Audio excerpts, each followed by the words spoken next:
All right, welcome back to the Elias Macko Show. Now, the City of Montreal is going to ban gas heating and appliances like stoves from new buildings. The news comes despite continued opposition from Hydro-Quebec. This pushes the worries here, about the grid in the coldest days of the year, the coldest months of the year. So let's take a look at this decision and why the city has gone this route. Alain Vaillancourt joins us, head of public security on the executive committee at the City of Montreal. Alain, welcome back to the show.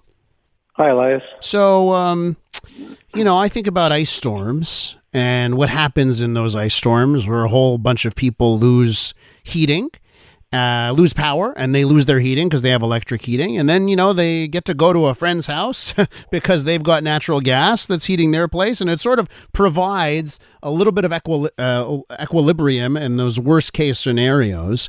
Why is this decision so urgent, so important? Why is natural gas getting banned from new buildings? Yeah, maybe I'll back up as to where the decision came from. The city has a commission on Water, Environment, and Sustainable Development Commission.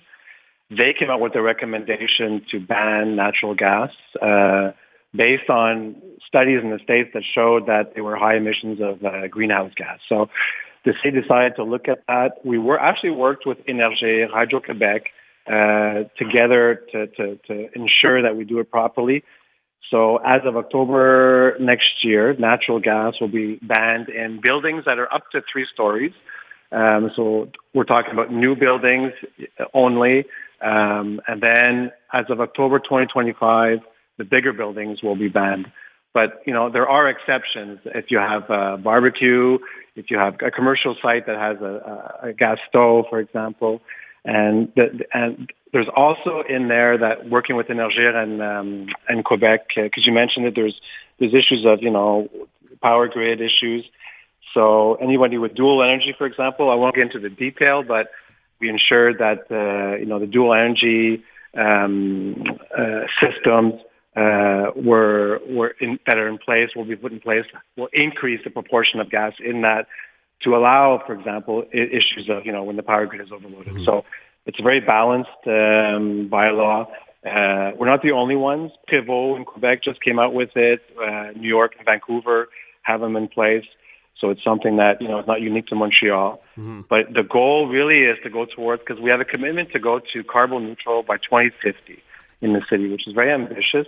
And just the buildings themselves emit about 34% greenhouse gas emissions. So the buildings themselves are large generators of greenhouse gas. So, all that put together, we decided to go along with the recommendations. So, if it's for greenhouse gas emissions, yeah, and I look around the world at places that don't have our standard of living, they want our standard of living.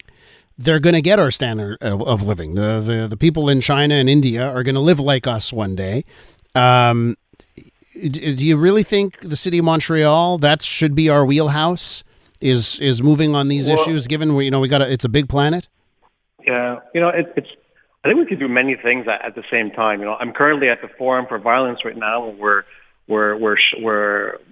talking about our model for violence. So we're working on a lot of different issues and moving forward. I think we can do so for the environment and greenhouse gas. This is one method. It's not the be all. It's not going to solve all issues. It's one issue that we're moving forward. And Quebec has a chance to have cheaper electrical energy available to consumers. So I think, and it's a recommendation based on scientific, solid evidence. We worked with all the partners. We made sure that we rolled it out properly to ensure that, anyone who has it currently won't be affected. The new buildings will just be greener and more environmentally friendly, and provide, the heating and sustainability, and also issues of peak time with Hydro-Quebec. So on public security, it's one issue, but it's not the end game for dealing with the whole issue of environmental issues. Sure, and I don't know how the violence topic got into this one. I really don't. But you are head of public security, so let me just ask you this: is there no worries about throwing all of our eggs in one basket, one source of energy for heating, for a public emergency that would happen in the winter? Do you have no concerns about going down that path, 5 years from now if something were to happen and we're relying solely or so much on just electricity in the coldest months of the year? But there's safeguards in place. I mean, there's exceptions made. You're still able to have, for example, gas generators. Some larger buildings will be exempt. There's dual energy that's still available. The proportion of natural gas in the dual energy was actually increased in discussions with Énergie. So we won't uniquely, it won't, if you're looking down the line, it won't just be electricity. There's other safeguards that are put in place to ensure the safety of everybody. And that's part of the reasons why it's being rolled out next year. It's part of the reasons that the Commission made a whole bunch of recommendations. We worked with all the partners to ensure that exactly that despite the fact that we're going towards that the safety of everyone is taken into consideration. So we're not worried about that. Okay. Are you worried at all about wealth and if this will make Montrealers poorer if you get rid of options? Because there's a and I know you can say, well, there was a study by a group and they say this, but there's a whole bunch of other people that say when you limit options and you force people to go down one path, you called it sustainable development. A lot of people would say that would make Montrealers poorer.